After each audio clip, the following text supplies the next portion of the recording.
Natatrap. Diego Bandido. Go Diego! Go Diego! Go Diego! EDSA. EDSA. EDSA.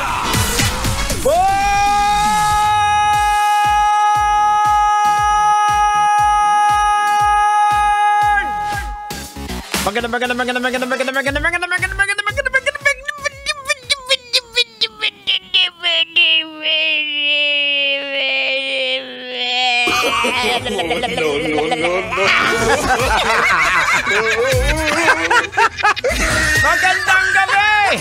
Ang oras natin, alas 8:30 na mga kabisyo. Siyempre kasama pa rin po, Diego Bandido, Tanghenyo.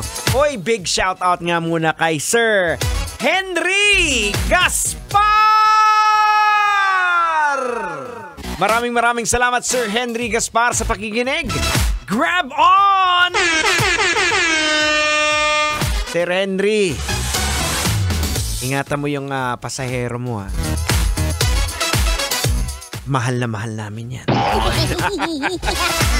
Okay mga kabisyon, sa huling bakbakan na po tayo. Ito na, huling oras na to natin ng programang EDSA. Ito na, syempre pag-usapan na natin to. Ano pang hinihintay natin bago magsara ang tindahan ni Kadyot?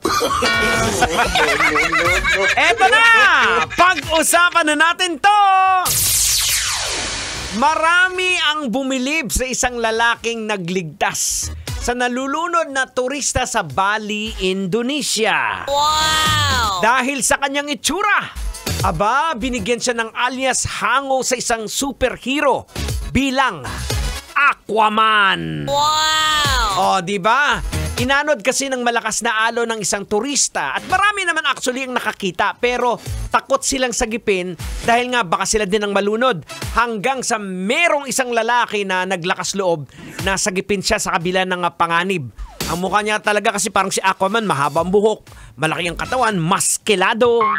Diba? O eto na, Tang, logika na natin to, Tang. Ay sa, wag mo nang patagalin yung kalbo. Logikan mo na yan. Logika na yan! Logika na yan! Alright mga kabisyo, logika na yan. Anong leksyon ang ating mapupulot? Anong aral ang ating madudukot? EDSA.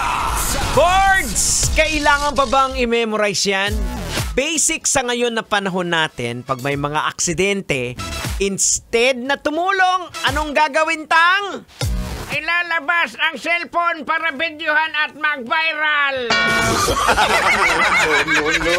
Aragoy! Pambihira naman. Which is nakakalungkot mga kabisyo. Nakakalungkot man isipin pero itong kadalasan na nangyayari. Instead na tumawag ng tulong o humingi ng tulong mismo, mas uunahin pang mag-video. Well, naiintindihan naman natin kung wala ka talagang alam sa pag-rescue, hindi mo dapat galawin yung biktima, lalo na kung mga road accident kasi baka lumala pa yung injury.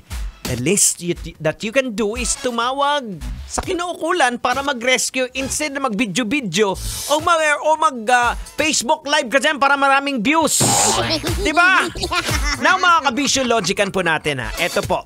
Ang dahilan kung bakit nagawa po ng isang lalaki na sagipin ang nalulunod na turista sa kabila po ng panganib ay maaaring dahil po sa matinding pakiramdam ng responsibilidad, tapang, at siyempre likas na kahandaan na tumulong sa kapwa sa oras ng pangangailangan. May mga tao kasing may mga matibay na moral na paniniwala o mga personal na prinsipyo na nagtutulak sa kanila na isang tabi ang sariling kaligtasan upang iligtas ang iba. Samantala, meron naman pong ibang tao ay maaring hindi nagtangka na tumulong dahil sa takot, kakulangan ng kaalaman o kasanayan sa pagsagip o kaya ay pagkabigla at pagkamanhid sa sitwasyon.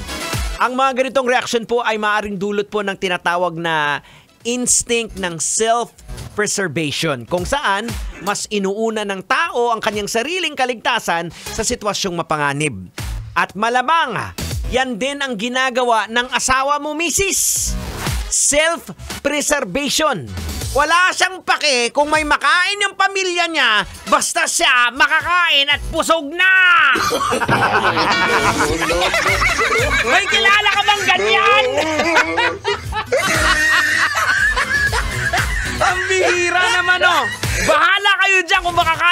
basta ako busog na. Wow, gusto mo baringling kita sa mukha? Ay, naku mga kabisyo, susunod na po. Raketera sa programang Rocket Secret Files. Hanggang dito na lang po tayo. Muli ako po si Diego Bandido na laging nagpapaalala po sa inyo. And whatever you do it all for the glory of God. Kailangan po bang i-memorize yan? Basic. Kailangan pa bang i-memorize yan? Love Radio. Basic!